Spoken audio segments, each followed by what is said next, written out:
Good morning and welcome back to our physics class. In the last class we discussed about light, its reflection, laws of reflection, then image formed by a plane mirror and what are the characteristics of image formed by a plane mirror, then about real image, virtual image and all these things we discussed in the last class. Today we will go to its next level. So today we will discuss about the spherical mirrors. So what do you mean by spherical mirrors? A plane mirror, we had a back side which is plane, that is the silvered side, and the reflecting side also was plane.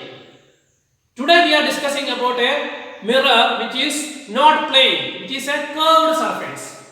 So the mirror which we are discussing now is spherical mirrors. So here we can consider the mirror as a part of a sphere. That is, we have a curved mirror like this means. It's a curved mirror like this. So this mirror, so let this side be reflecting and the other side is the silvered side like this. Okay, so we can complete this circle. So our mirror is a part of a sphere. Such a mirror is called as a spherical mirror. That is, if you complete this one, this will form a sphere. So if you can consider the mirror as a part of a sphere, such a mirror is called as a spherical mirror. So this spherical mirror itself we can have in two ways. So one type of spherical mirror is same as this one. So this type, that is the curved side inside is reflecting and the outside is silver. Now it can be the other way also. You have another sphere here. So here we have a mirror like this, and for this mirror, let this side be silver and the other side is reflecting. So like this also it is possible. So this type of mirror is called as concave mirror, and this type of mirror is called as convex mirror. So if we have both concave and convex mirror here, so this is a concave mirror. So here you can see for a concave mirror, the inner side, the curved side, it is like a curve towards inside. It is like a curve towards inside. So this is called as concave mirror. So how we can identify a concave mirror? For a concave mirror, the reflecting side will be bent towards inside. So such a mirror is called as concave mirror.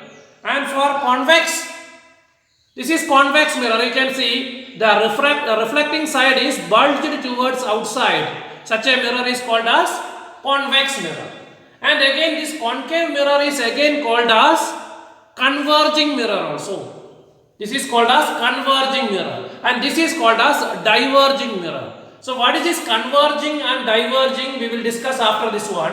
So what we discussed now is, other than the plane mirror, we have many other type of mirror. In that one type of mirror is a spherical mirror. So what is spherical mirror means?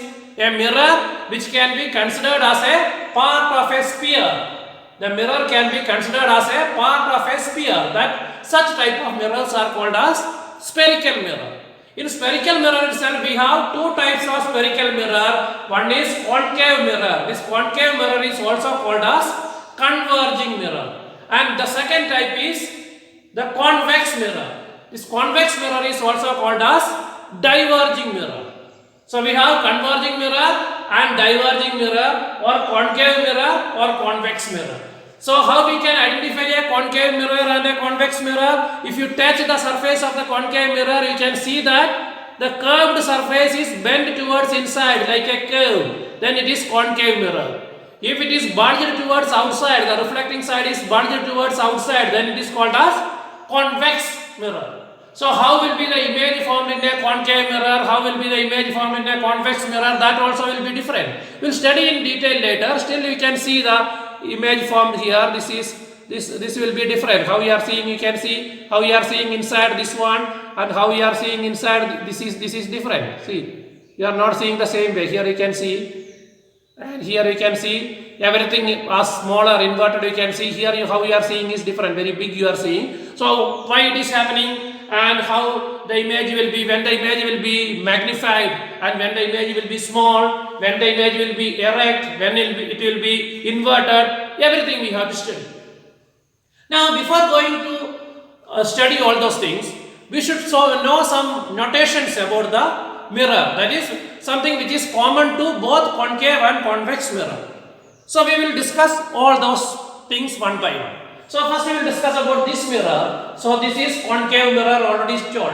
So for this concave mirror, its center of this reflecting surface, we have a reflecting surface here, and center of the geometrical center of the reflecting surface, that is called as the pole of the mirror, and we will mark it as P. So P means it is the pole of the mirror. That is the geometrical center of the mirror. That is called as the pole of the mirror. For this one also, this point is called as the pole of the mirror, and we will mark it with a capital letter P. That is called as the pole of the mirror. So pole of the mirror means what surface we are seeing, the center of that surface, the center of the reflecting surface, that is called as the pole of the mirror. Now you know this can be considered as a sphere. If it is a sphere, it will have a center also here, and this center we will mark it as C. Here also same thing. For this one we have a center. This is called as C actually. So this is called as center of curvature. Okay, this C is called as center of curvature. So we will mark it with the C. So for any spherical mirror we have a pole. Pole means the geometrical center of that reflecting surface. That is called as the pole. And if you take the center of the sphere for which the mirror forms a part, that is called as the center of curvature C. Here also we have the center of curvature. So I think you understood the difference between pole, and the pole is the center of that reflecting surface, and this center of curvature is the center of the total sphere. Now the distance from this center to this pole, this is called as radius of curvature R. This is called as radius of curvature R. This is called as radius of curvature R. We will write it as capital letter R. That is radius of curvature. So what are the things we studied now? First is pole. That is the center of the reflecting surface, and we have the radius of curvature R, which is the distance from the center of curvature to the pole, or we can say that is the radius of the sphere, which is in which the mirror is a part, and we have the center of curvature. Center of curvature is the center of the sphere. That is called as center of curvature. So these three are very, very important. So pole, radius of curvature, and center of curvature, I think it's clear. If these three things are clear, our next thing is one axis, which is, that is one line which is passing through the center of curvature and the pole, like this one line. This is called as the principal axis. The line which is passing through the center of curvature and the pole. A straight line which is passing through the center of curvature and pole, that is called as the principal axis. So whenever any ray of light is passing, we will consider that one whether it is parallel to the principal axis or it is with an angle with the principal axis. So that's why we need a base. So for that one we have an axis, that is the line which is passing through the center of curvature and pole. That is called as the that is called as the principal axis. So here also we have the principal axis. This line which is passing like this line is called as the principal axis. So principal axis means it's a straight line which is passing through the pole and the center of curvature. That is called as principal axis. I think this much is clear now. So once more, you should know what is pole. That is the geometrical center of the reflecting surface, and the center of curvature, that is the center of the sphere, and we have the radius of curvature, that is the radius of the sphere, and afterwards we discuss about the principal axis. Principal axis means a line, straight line which is passing through the center of curvature and the pole. That is called as principal axis. So for both cases we discuss now. See here, we will discuss this thing. Now the spherical concept you leave it, just that mirror only we will consider. Okay. So now if you take the mirror, I'm taking one mirror here. I think you might have already got idea which type of mirror it is. It is concave mirror and another convex mirror also here. And here is the pole, and I can draw the line like this. And here is the center of curvature, and here I am drawing like this. This is the pole, and you can see here for this one center of curvature is this side, its center of curvature will be that side. So C is here, and this distance will be R, this much radius of curvature. Here also from here to here it will be R. It's very important, you have to note down that its radius is toward that side, this one's radius is toward that side. Okay, why it is and we will discuss later, but you have to draw like this. Okay, because which side you have to take, positive, negative, like that, some rules are there. It's called a sign convention that we will study after this one.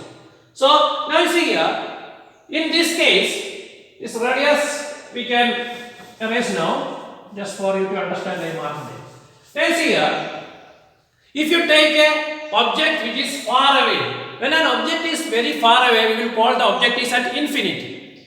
When the object is at infinity, infinity means far away. Okay, comparing to the size of the mirror and comparing to our table and it's far away. In the actual case, infinity means if you open the window and you are seeing a tree or a electric pole which is far away, that we will call it as infinity. So if an object is at infinity, the light coming from there will be parallel rays. So if your object is somewhere here far away and the light which is coming from here will be parallel lines like this. Okay, that will be parallel to the principal axis. So already you know that whenever we are drawing any lines or a ray, for that ray you have to mark the arrow mark. So all these are the line which is coming or the rays which is coming from infinity. Now what happens is, after reflecting from here, all these rays, if it is parallel to the principal axis, all these rays will pass through a particular point here.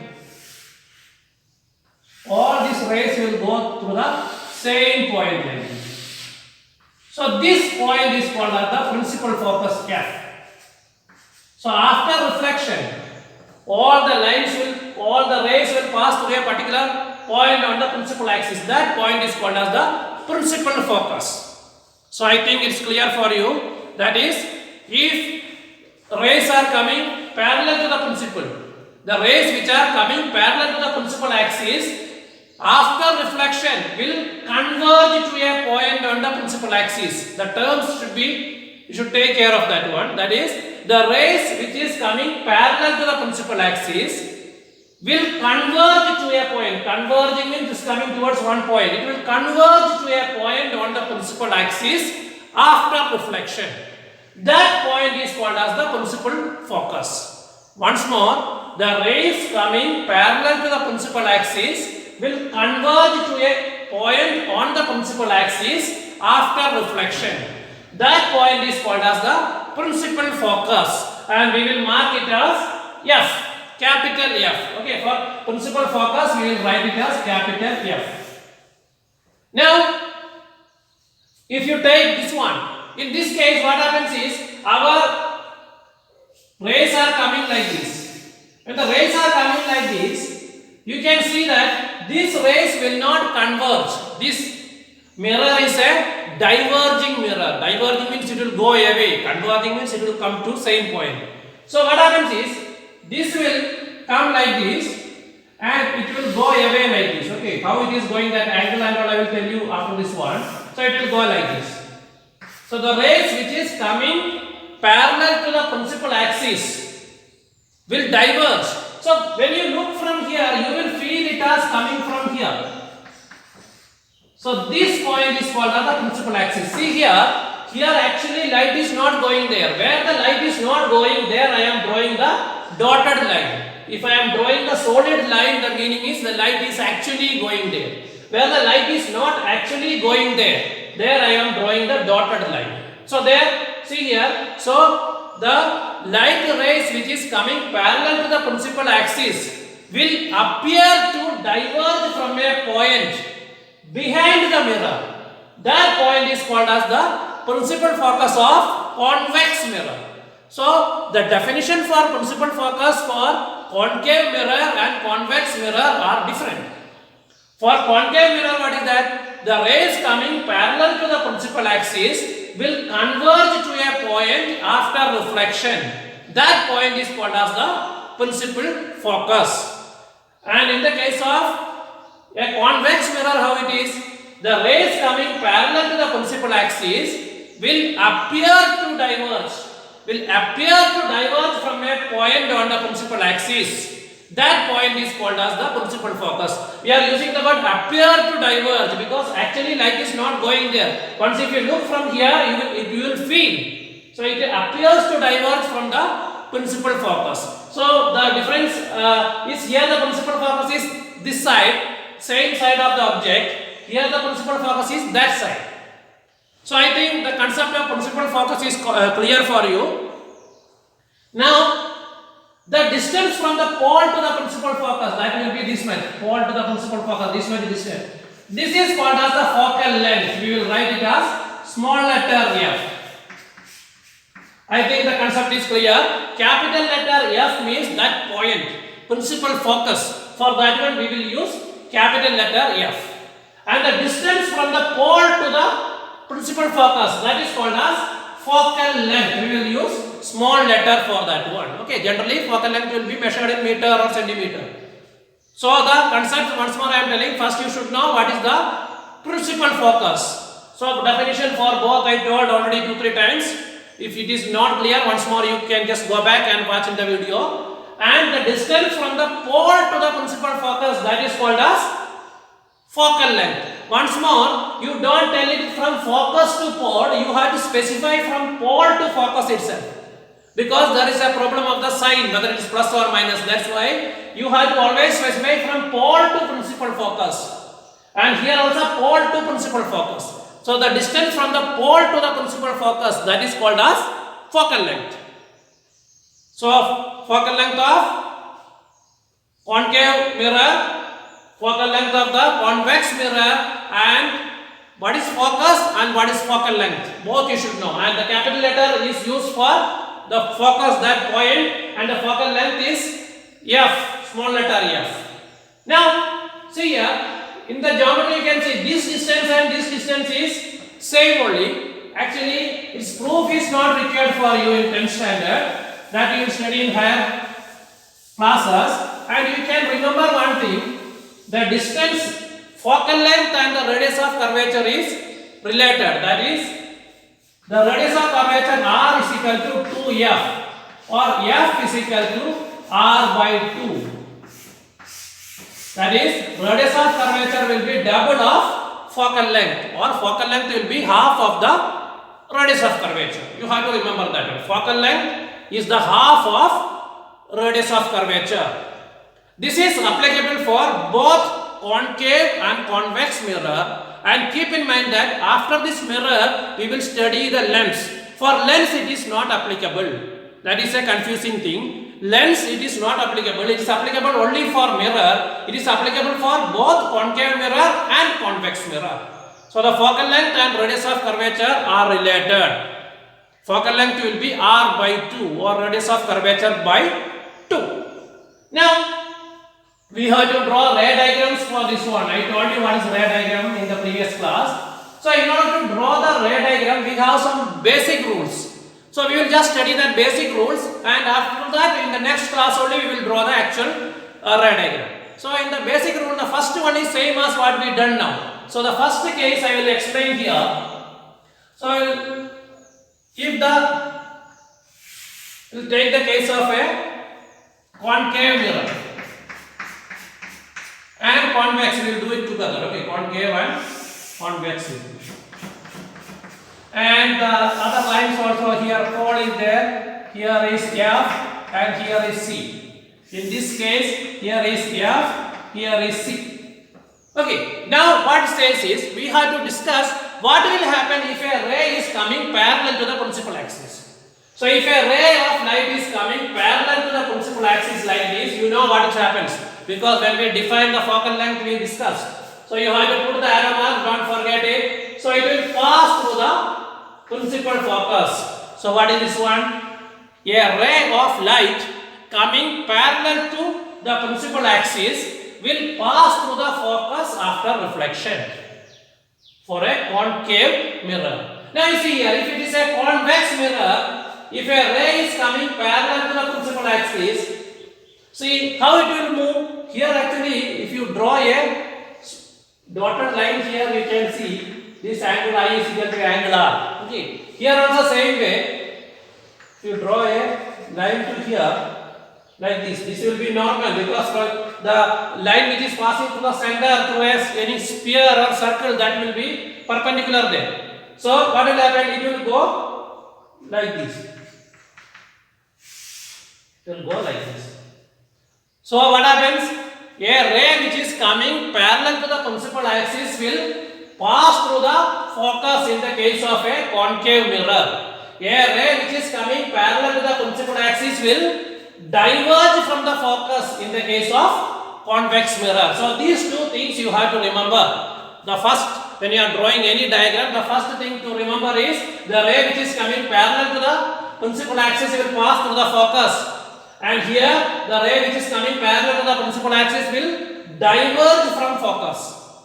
So that's what you have to remember, the first diagram. Like this we have again 3 more is there. Okay.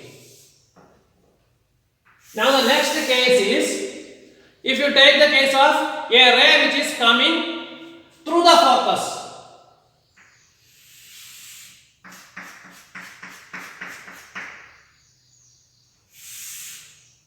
Here is your C, here is F. Here also we will draw the same thing. Here is F.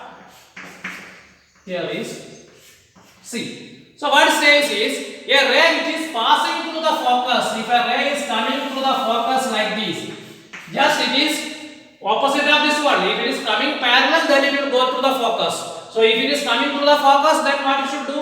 It should go parallel like this. So it is coming like this and going here like this. In this diagram also, here focus is there. If it is coming, if the ray is coming towards the focus, then how it will go? It will go parallel to the principal axis like this. So this is the second case. That first case is, if it is coming parallel, it will go through the focus. Second case is, if it is coming through the focus, then it will go parallel, just opposite of this one. So we discussed this case and this case, and the next case is again simple.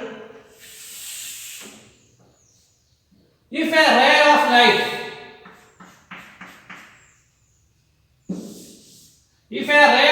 is coming to the center of curvature, what will happen? Your mirror is like this. Here is your pole, here is F, and here is C. And one thing you should know, the ray which is coming to the center of curvature will be always perpendicular here. So what will happen? When it is perpendicular, it is coming there and reflecting back in the same direction. So if a ray of light is coming through the center of curvature, it will retrace the path, same way it will go back. Here in this case, how we can draw? Same only.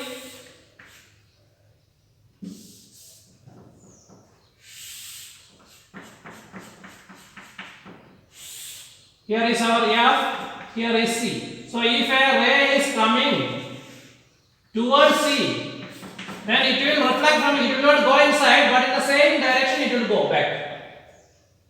So this is, if the ray of light is coming towards C, then what will happen? It will go back, it will retrace the path and it will go back in the same direction. Here it is passing through C, so that it will go back in the same direction. Now the last case. If the ray is falling on the pole, what will happen? Here is your pole. If it is falling here, then what will happen? Just our law of reflection. If this is falling with an angle I here, by making the same angle I, it will reflect here. That's all. Law of reflection, angle of incidence is equal to angle of reflection. So I am writing both I because I and R are equal. That's why both places I can write I only. In the case of convex also same thing. If it is falling on the P with an angle I, by making the same angle I, that is R is equal to I, it will go like this. So this is the 4 very basic diagrams. So if you know this one, then all the diagrams related to our mirrors we can draw. So once again I will stand away, you pause this video, and now you can pause the video and you can draw all the diagrams. Okay. So I think you done that one. So that's enough for now. Next class we will study how the image is formed. So if the object is at different position, how the image is formed. If the object is at infinity, where the image is formed. If the object is at C, where the image is formed. If the object is between infinity and C, where the image is formed. If it is between C and focus, where the image is formed. In detail we will study everything. In order to study all those things in detail, you should know the basic thing. So be thorough in this one. We will see in the next class.